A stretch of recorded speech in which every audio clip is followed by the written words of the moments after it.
నమస్తే అండి. ఓం శ్రీ మాత్రే నమః. ఓం శ్రీ గురుభ్యో నమః. ఓం గణాధిపతయే నమః.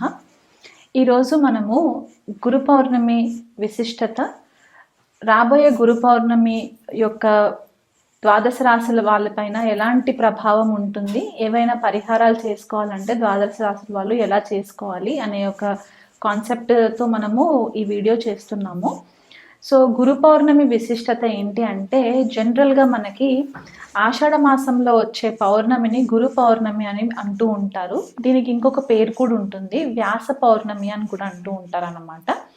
జనరల్గా మనకి తెలిసింది ఏంటి అంటే, స్క్రిప్చర్స్ ప్రకారము నారాయణుడు వ్యాస మహర్షిలాగా అవతారం ఎత్తి మానవ రూపంలో మనకి వేదాలని రచించి మానవాళికి ఎంతో మేలు చేసిన మంచి రోజుగా కూడా మనము చెప్పుకుంటూ ఉంటాం అన్నమాట.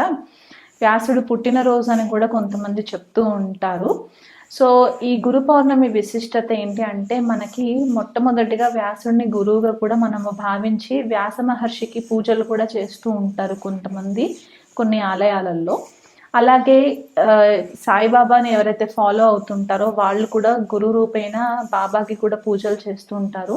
అలాగే గురు చరిత్ర పారాయణం చేసుకోవడము, దత్తాత్రేయ పారాయణం చేసుకోవడం కూడా చేస్తూ ఉంటారు. జనరల్గా ఎవరైనా సరే జన్మజాతకంలో గురువు కనుక బాగోలేకపోతే ఈ గురు పౌర్ణమి రోజు కూడా స్పెషల్గా పూజలు చేస్తూ ఉంటారన్నమాట. వాళ్ళకి ఒక మంచి మార్గదర్శకంగా లైఫ్ లీడ్ చేయాలి అనే ఒక ఉద్దేశంతో. సో మనకి ఈ తిథి నక్షత్రాల ప్రకారం చూసుకుంటే కనుక గురు పౌర్ణమి సామాన్యంగా మనకి పూర్వాషాఢ నక్షత్రము లేకపోతే ఉత్తరాషాఢ నక్షత్రంలో వచ్చేలాగా ప్రతిసారి కూడా ఇలాగే అవుతూ ఉంటుందన్నమాట. అంటే ఆషాఢ మాసంలో పౌర్ణమి రోజు పూర్వాషాఢ నక్షత్రం కానీ ఉత్తరాషాఢ నక్షత్రం కానీ ఉంటుందన్నమాట. సో పూర్వాషాఢ నక్షత్రం 4 పాదాలు కూడా మనకి ధనుసు రాశిలో ఉంటుంది. 1వ పాదం ఉత్తరాషాఢ నక్షత్రం మనకి ధనుసు రాశిలో ఉండి మిగతా 3 పాదాలు కూడా మనకి మకర రాశిలో ఉంటుంది. సో జనరల్గా మనకు ఒకటి గుడ్డి గుర్తుగా మనం ఎలా పెట్టుకోవచ్చు అంటే, ఆషాఢ మాసంలో వచ్చే పౌర్ణమి మనకి ఈదర్ మనకి ధనుసు రాశిలో ఉన్న పూర్వాషాఢ నక్షత్రము లేదా మకర రాశిలో ఉండే ఉత్తరాషాఢ నక్షత్రం పడినప్పుడు మాత్రం మనకి ఈ గురు పౌర్ణమి వచ్చే విశిష్టత కనిపిస్తూ ఉంటుందన్నమాట. అయితే మనకి జనరల్గా ఏమో అంటారంటే, ఈ 2 నక్షత్రాలు కూడా ఎలాంటి ఆబ్స్టికల్స్ ఉండి మనకి అసలు పనులు అవ్వట్లేదు, మనము ముందుకు వెళ్ళట్లేదు అని అనుకున్నప్పుడు ఈ నక్షత్రాలు మనకి సామాన్యంగా విజయవంతంగా మనకి సక్సెస్ని తీసుకువచ్చే నక్షత్రాలు అన్నమాట. అంటే ఎంత కష్టమైనా సరే అల్టిమేట్గా మనకి సక్సెస్ అనేది మాత్రం ఖచ్చితంగా ఈ నక్షత్రాలలో రావడానికి ఆస్కారం ఉంటుంది. ఈ పూర్వాషాఢ నక్షత్రము యొక్క విశిష్టత ఇంకోటి ఏంటి అంటే, చాలా రెబెలియస్గా ఉంటారు వీళ్ళు. స్ట్రాటజీ ఫాలో ఎక్కువ అవుతూ ఉంటారు, స్ట్రాటజీ ప్లానింగ్ చేసుకుంటూ ఉంటారు. దానికి అల్టిమేట్గా ఏమవుతుందంటే వీళ్ళకి సక్సెస్ రావడానికి చాలా హెల్ప్ అవుతుంది. అదే ఉత్తరాషాఢ నక్షత్రం కనుక తీసుకున్నట్లయితే కనుక వీళ్ళు చాలా బేస్ లెవెల్లో నుంచి స్టార్ట్ చేసుకొని అల్టిమేట్గా ఒక మెట్టుపై మెట్టు ఎక్కుకుంటూ వీళ్ళు అల్టిమేట్గా సక్సెస్ లీడ్ చేయడానికి కూడా మనకి హెల్ప్ అవుతుంది అనమాట. ఉత్తరాషాఢ నక్షత్రం చాలా రెబేలియస్ ఎనర్జీ ఉంటుంది వీళ్ళకి, పట్టు వదలని విక్రమార్కుడిలాగా ఫైట్ చేస్తూ ఉంటారనమాట. సో ఈ 2 నక్షత్రాల విశిష్టత అది.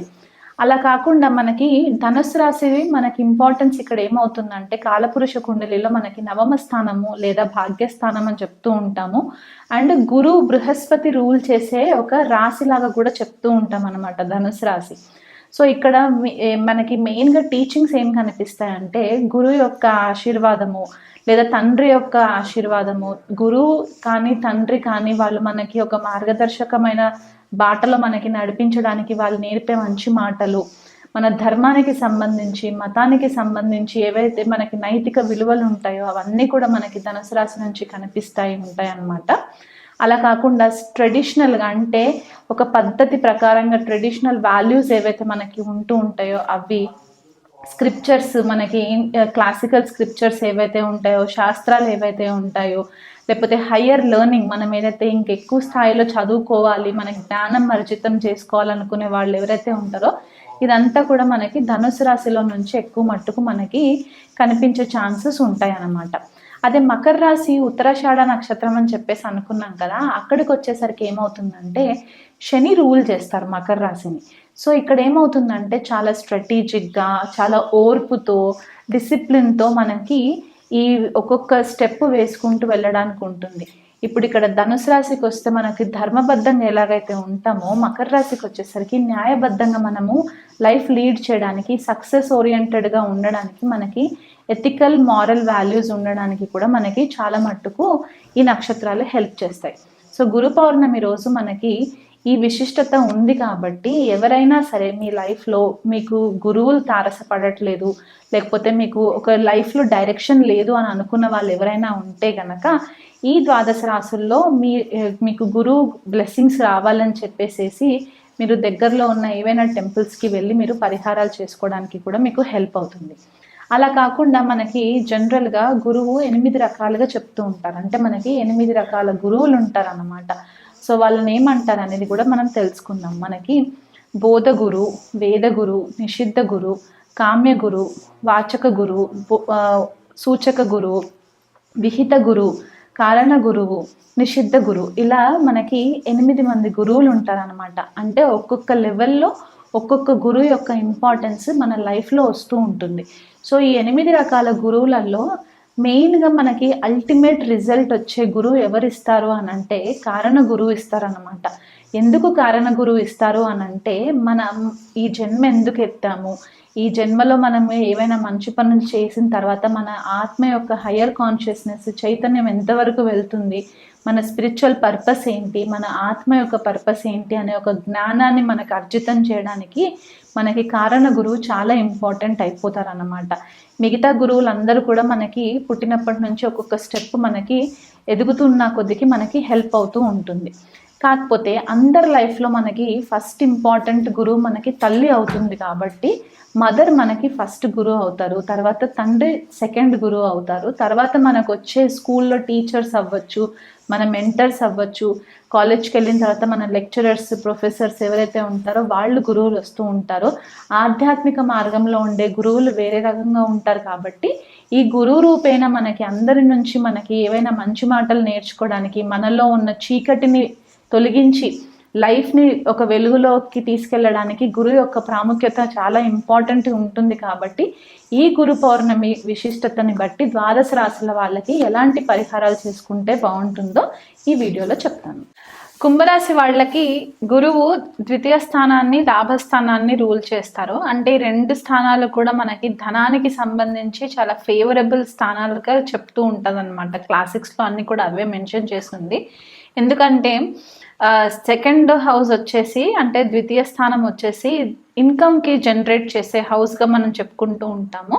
అదే 11th హౌస్కి వచ్చేసరికి ఏంటంటే మన హోప్స్ అండ్ విషెస్ అనమాట. మనం ఏదైతే ఎక్కువ కోరికలు మనకు ఉంటాయో ఆ కోరికలకి సంబంధించిన భావంగా చెప్తూ ఉంటాం. కాబట్టి ఈ 2 ప్రైమ్ హౌసెస్ని కుంభలగ్నానికి, కుంభరాశి వాళ్ళకి గురువు రూల్ చేస్తారు. కాబట్టి జన్మజాతకంలో గురువు ఈ భావాలలో ఉంటే గనక ద్వితీయాధిపతి వెళ్ళి లాభస్థానంలో ఉన్న, లాభాధిపతి వచ్చి ద్వితీయ స్థానంలో ఉన్న, ఇది ఒక మంచి ధనయోగ, రాజయోగం కిందికి కూడా కన్సిడరేషన్లోకి వస్తుంది. కాబట్టి ఇలాంటి కాంబినేషన్ జన్మజాతకంలో ఉంటే కనుక వీళ్ళకి మంచి ఫేవరబుల్ రిజల్ట్స్ రావడానికి ఆస్కారం ఉంటుంది.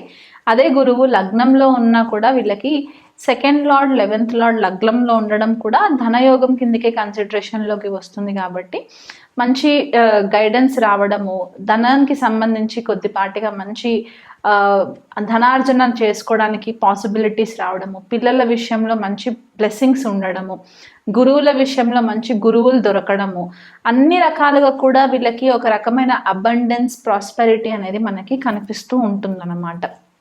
కాకపోతే ఇదే గురువు ఒకవేళ షష్ట, అష్ట వ్యయ భావాలలో ఉంటే మాత్రం కొద్దిపాటిగా అప్పుల పాలు అవ్వడము, లేకపోతే ఎదుటి వాళ్ళ దగ్గర నుంచి ఏవైనా డబ్బులు వీళ్ళు ఇచ్చుంటే కనుక అవి రిటర్న్ రావడానికి కొద్దిపాటిగా ఇబ్బందులు పడడము, శత్రు భయం ఉండడము. అంటే చాలామంది ఏమనుకుంటారంటే గురువు కదండి శత్రువులు ఉంటారా అంటే కొన్నిసార్లు ఈ భావాలలో పడినప్పుడు ఏమవుతుందంటే శత్రు భయం కూడా ఉండే ఛాన్సెస్ ఎక్కువ ఉంటుంది. అంటే వీళ్ళని లాస్ట్ మినిట్ వరకు కూడా శత్రువులు ఏం చేయలేరు, కానీ ఒక రకమైన టెన్షన్ జోన్లోకి తీసుకెళ్లే ఛాన్సెస్ అయితే కనిపిస్తూ ఉంటాయి. అష్టమ భావంలోకి వచ్చినప్పుడు ఏమవుతుందంటే ద్వితీయాధిపతి లాభాధిపతి అష్టమ భావంలో వచ్చినప్పుడు ఏమవుతుందంటే అత్తవారింటికి అంటే ఇన్లాస్ కోసం మనం ఏదైతే భావం చూస్తామో మంచి ఇన్లాస్ దొరకడము, లేకపోతే ఆర్థికంగా మెరుగులో ఉన్న ఇన్లాస్ దొరకడం వీళ్ళకి.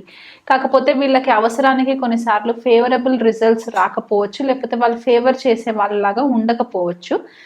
అది ఒకవేళ అస్తంగత్వం పొందిన లేకపోతే వక్రీలో ఉన్నప్పుడు కొద్దిపాటిగా 3 times ఎక్కువ కష్టపడవలసిన పరిస్థితి మనకి కనిపిస్తూ ఉంటుంది. సోషల్ సర్కిల్లో కూడా వీళ్ళకి మంచి పేరు ప్రఖ్యాతలు ఉండడానికి ఛాన్సెస్ ఎక్కువ కనిపిస్తుంటాయి. సప్తమ భావంలో కనుక గురువు ఉంటే కనుక భాగ్యస్వామి దగ్గర నుంచి వీళ్ళకి మంచి ప్రోత్సాహకంగా ఉండే రిజల్ట్స్ కనిపిస్తాయి. కాకపోతే ఇక్కడ ఒక లీడర్షిప్ లాంటి క్వాలిటీస్ ఎక్కువ కనిపిస్తూ ఉంటాయి అన్నమాట భాగస్వామి విషయంలో.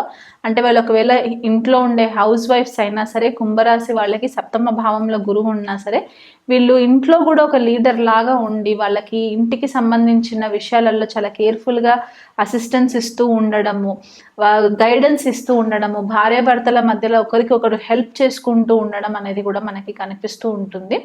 సో ఓవరాల్గా జన్మ జాతకంలో కనుక ఒకవేళ మళ్ళీ వ్యయభావంలో ఉన్నప్పుడు ఏమవుతుందంటే నీచను అందుతారు గురువు, కాబట్టి అక్కడ కొద్దిపాటిగా డిస్టర్బెన్సెస్ రావడము, లేదా ఉద్యోగరీత్యా వీళ్ళు బయట దేశాలకు వెళ్ళి పని చేసుకోవడము, బయట ఫారెన్ కంట్రీస్ నుంచి వచ్చే ఫారెన్ ఎక్స్చేంజ్ కరెన్సీలో వీళ్ళకి డబ్బులు రావడము, ఇలాంటివి జరిగే ఛాన్సెస్ ఉంటాయి అన్నమాట కుంభరాశి వాళ్ళకి.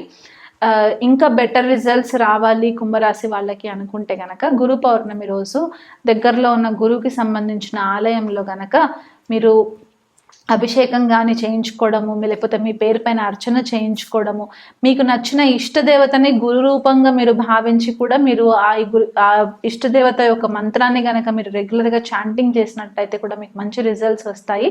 అనులోమ్ విలోమ్ ప్రాణాయామ చేసుకున్నట్లయితే కనుక మీకు నేసిల్కి సంబంధించి ఏమైనా ఇన్ఫెక్షన్స్ ఉన్నా కూడా క్లియర్ అయ్యి మీకు కొద్దిపాటిగా చక్ర బ్యాలెన్సింగ్ అవ్వడానికి హెల్ప్ అయ్యి మంచి గైడెన్స్ రావడానికి ఉంటుంది. వీలైతే ఒక పెరడు ఉంటే గనక ఇంట్లో, లేదా ఎక్కడైనా మీకు ఎన్జిఓస్కి సంబంధించి కమ్యూనిటీస్ ఉంటే గనక అక్కడ అరటి చెట్టుకి సంబంధించి చారిటీ అంటే అరటికి మొక్కలు తీసుకెళ్ళి వాళ్ళకి ఇచ్చి వాళ్ళ చేత మీరు నాటించినట్లయితే కూడా మీకు మంచి ఫేవరబుల్ రిజల్ట్స్ వస్తాయి. ఎక్కడైనా టెంపుల్స్లో గనక చారిటీ చేయడానికి కొద్దిగా ఇంట్రెస్ట్ చూపిస్తూ ఉంటే గనక మీకు ఎంతైతే డబ్బు బయటికి వెళ్తున్నా కొద్దికి మీకు మళ్ళీ అదే స్థాయిలో మీకు ఇన్కమ్ జనరేట్ అవ్వడానికి కూడా మీకు మంచి గైడెన్స్ దొరకడానికి హెల్ప్ అవుతుంది.